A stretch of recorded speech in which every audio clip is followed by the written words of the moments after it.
Hey guys, my name is Brandon Trent, and today me and my team, Team 16, are going to be presenting on EU cybersecurity laws and regulations. So you guys know when you guys get those annoying cookies that pop up on your screen every time you visit a website? Well, you can thank the European Union for that, and that's not the only thing they affect. While most of our cybersecurity laws starts and ends with the United States, we're going to take a step back and look at other regions, specifically the EU, that has done more to shape how the world protects data. Cybersecurity crime costs the global economy about $445 billion every year. That's a lot of money. So why is the EU so important in cybersecurity? The EU has developed some strong cybersecurity and data protection regulations that apply to not just the EU citizens. And that's because if your headquarters is somewhere like, I don't know, in the United States or Japan or anywhere else in the world, and they handle EU user data, they have to follow EU cybersecurity laws. So this kind of makes like a global precedent. And yeah, some real world examples are like Facebook, Amazon, Google, Apple. These are companies that we see and use every day. Like in 2019, Google was fined 50 million pounds for failing to properly explain how they collected user data.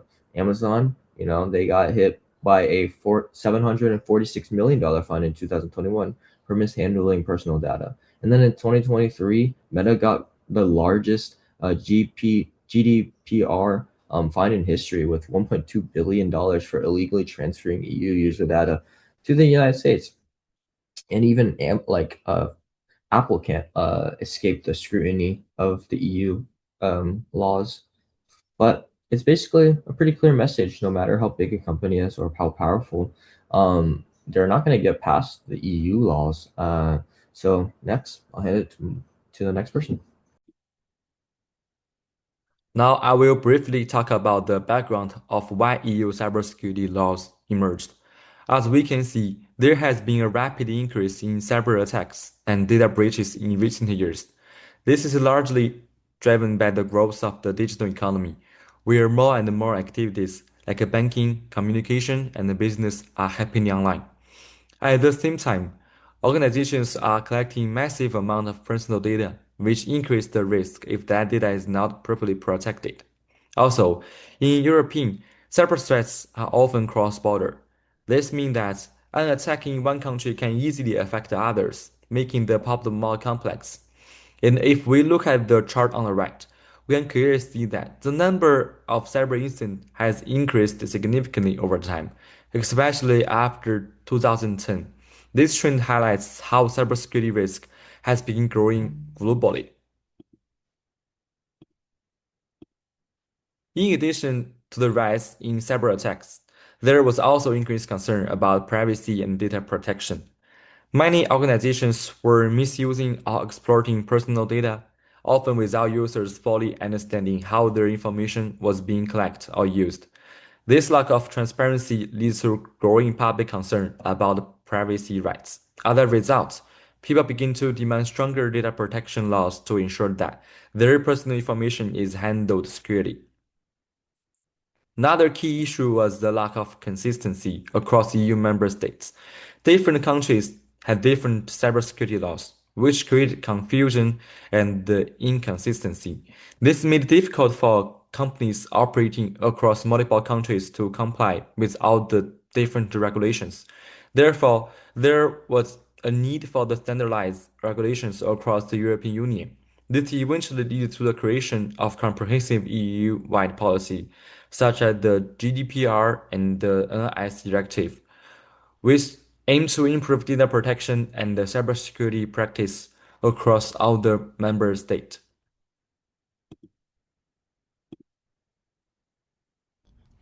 Hello, my name is Salma Adam. I'll be talking about key EU cybersecurity laws.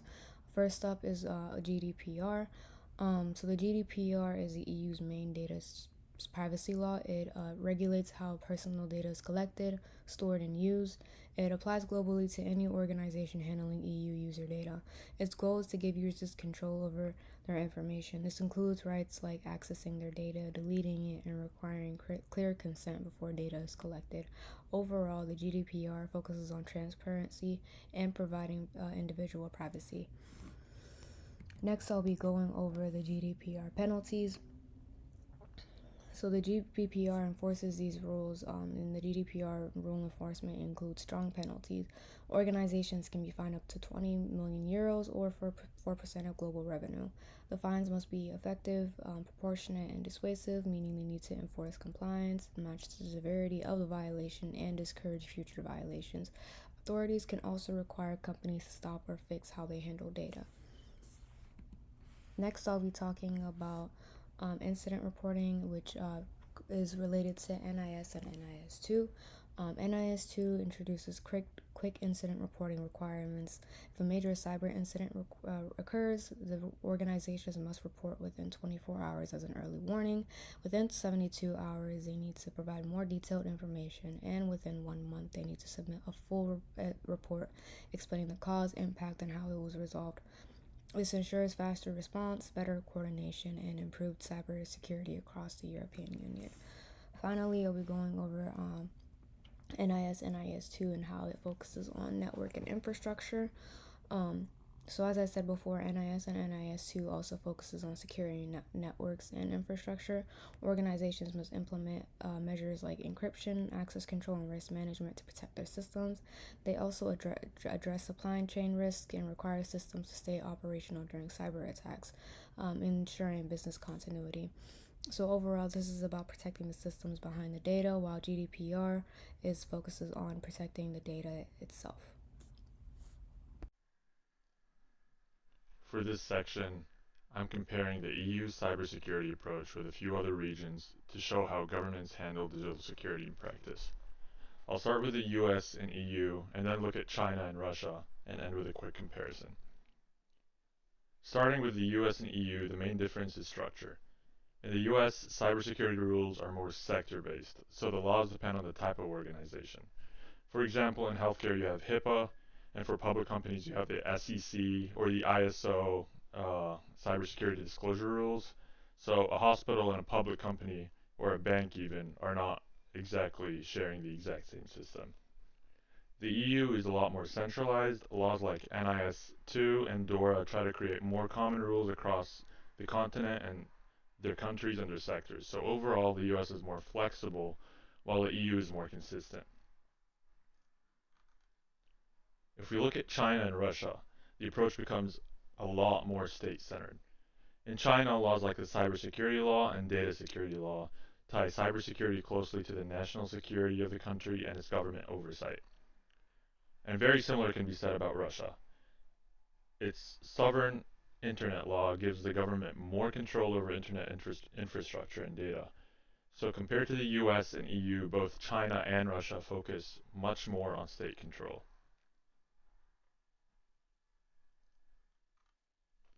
This table sums it up pretty well. The EU has more standardized enforcement and common rules. The US depends more on the industry and regulator, so it's more flexible but also more fragmented. And China and Russia have stronger government-led enforcement and has more emphasis on sovereignty and state authority. So the main takeaway is that the EU is the most harmonized, while the US is the most flexible, while China and Russia are the most state-driven.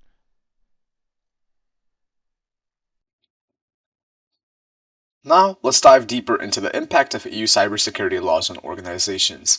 My section is focused on evaluating the actual impact and connecting them to the bigger picture of cybersecurity as a whole.